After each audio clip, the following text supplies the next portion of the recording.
好，你们好，注意听起哈。为什么要一家人？一家人很重要，因为我们一家人就要团结，只有团结的道场才会更加的宏长。不只是我们这个道场的团结，连我们一贯道都要大团结，连我们五教都要大团结，对不对？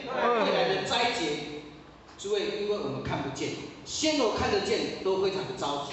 所以说，我们这个一家人是主轴，我们一定要2遍。第2遍的华丽最强哦，一家人我们先表演1遍，第2遍大家一起来好不好？一家人大团结好不好？